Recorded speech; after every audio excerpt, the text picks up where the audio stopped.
Hello, everyone, and welcome once again to the Temple Institute Parsha class. My name is Gedalia Meyer, and I'm podcasting from Ma'ale Adumim in Israel. Life is full of challenges. That much is clear to everyone who has lived a real life. There are challenges with growing up and fitting into a social scene. There are challenges with becoming an adult and facing life as an independent person. There are problems with finding a path that is both fulfilling and enjoyable, to say nothing of providing a living. There are problems with building a relationship, finding love, and keeping it going through thick and thin. There are, of course, endless challenges with money and staying ahead of the game. On top of all of this, there are the inevitable challenges of health and well-being, which are as inevitable as the changing of the seasons. With all of this, there is the further unasked for and frequently unnoticed challenge of making life meaningful. Sometimes this is circumvented by concentrating one's energies on all the other challenges, but sometimes even that is not enough, and one is confronted by the eternal question of what exactly is the purpose of it all. This challenge can easily be dismissed since it doesn't really put any food on the table, but it finds us all at some point, and we usually don't have much of an answer. It is quite amazing if we actually think about it. We were put on this earth with a single biological mission: survive. But we somehow enlarged that mission to include nebulous things such as happiness and satisfaction. Those of us who have chosen to see things through a moral or spiritual or religious perspective have magnified things even more by seeking meaning in life. It is like chasing a rainbow. We know that it is there, but we can never quite reach it. For anyone who has managed to include the belief in God in their outlook, the obvious place to look for an answer is within God. But even there, with all the infinite scope available, finding meaning and purpose can be just as tough as finding happiness or health or financial security. It is almost like the game is rigged against us.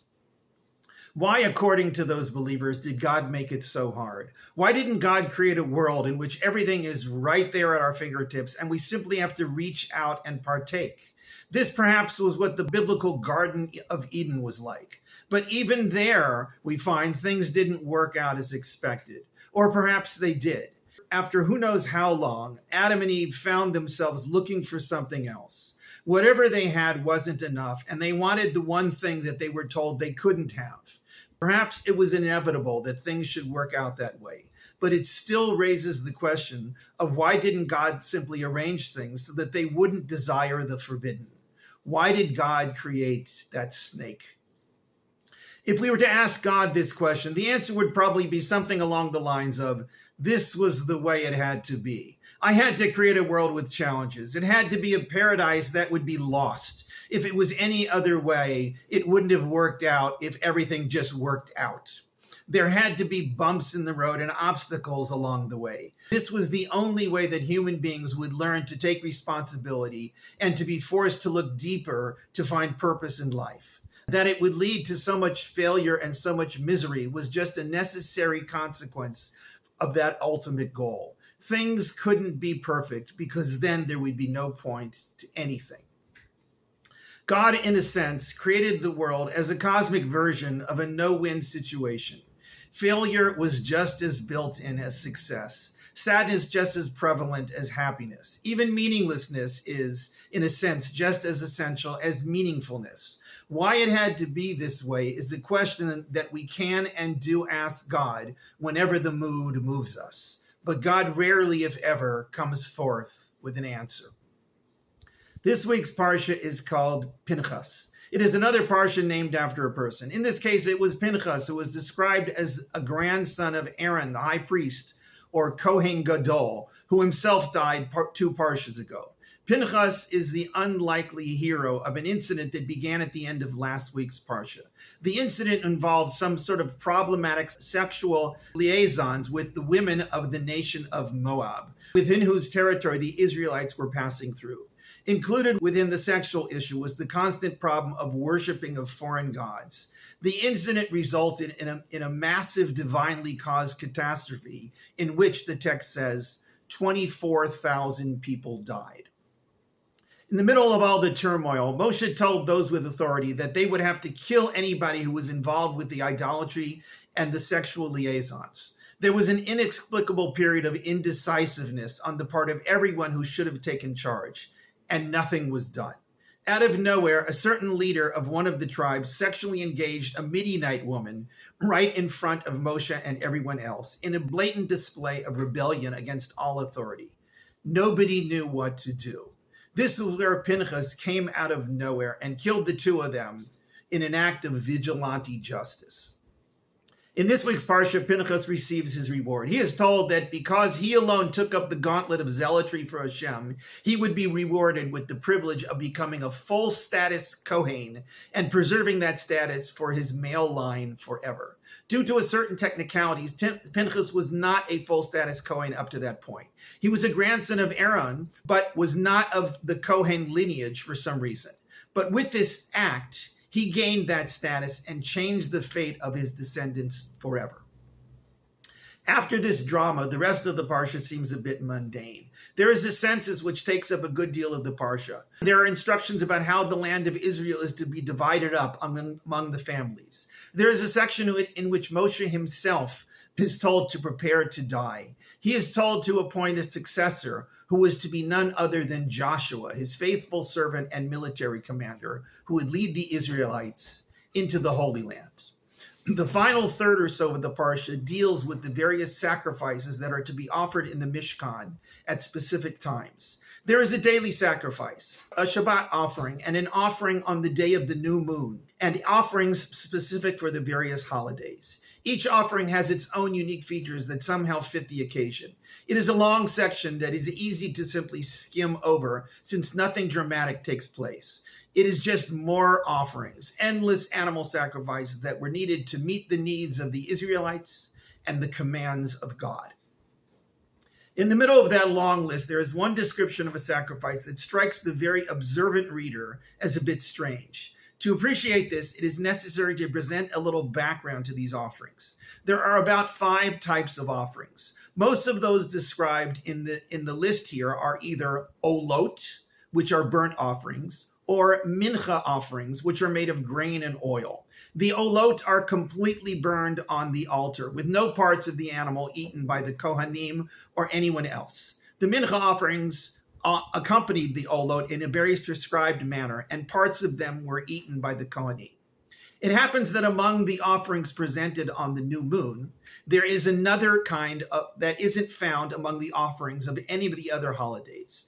It is called a hatat, which is translated as a sin offering. This type of offering was normally given when a particular person had to atone for some sin, hence the name sin offering. In this case, however, there is nobody who has sinned in any way, so it is a bit strange that this offering should be there at all. On top of that, the Torah describes that sin offering as being, quote, for Hashem. Now, this could be interpreted as nothing more than that the offering was to be presented to Hashem. However, the rabbinic interpretation of this offering is that it is presented on behalf of Hashem and not to Hashem. What could that possibly mean? How could Hashem require a sin offering to atone for something? This is a classic rabbinic question on a classic rabbinic interpretation. The Talmud goes at length to describe what this was all about. It elaborates on a somewhat metaphorical dialogue that took place between the moon and God. In this dialogue, the moon is described as presenting a problem with creation to Hashem.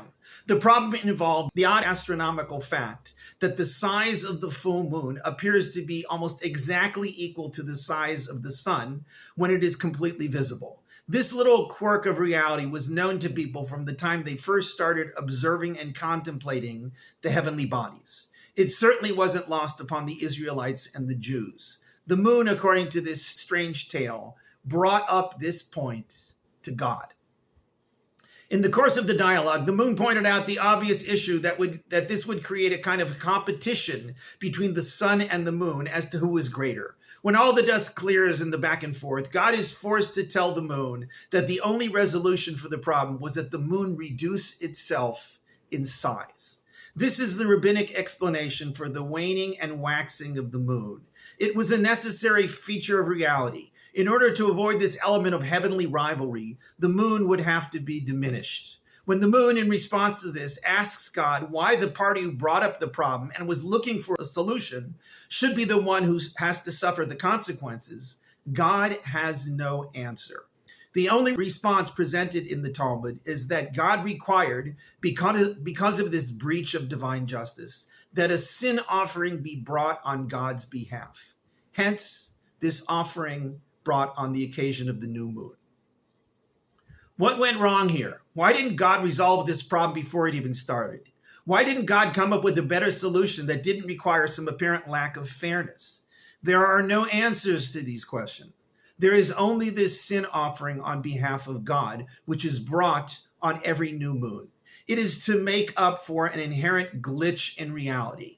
That's the gist of this remarkable story, to explain this little quirk in the description of this sin offering. It is a classic no-win situation. There was no resolution that would work in the end. This is the way God created things. It is a glitch in reality, or perhaps it is the way God wanted reality to be. These things have to be there. They are a part of life and they are unavoidable. We simply have to make the best of them and get on with life. Those who are able to do this may find that the challenges of life are a little easier to bear. Even God, according to this rabbinic story, is bothered by this. But this was the way things had to be. God needed some sort of an atonement for creating reality in such a way that it included no-win situations. Maybe this makes those obstacles and those challenges a little less difficult to cope with. Shabbat Shalom.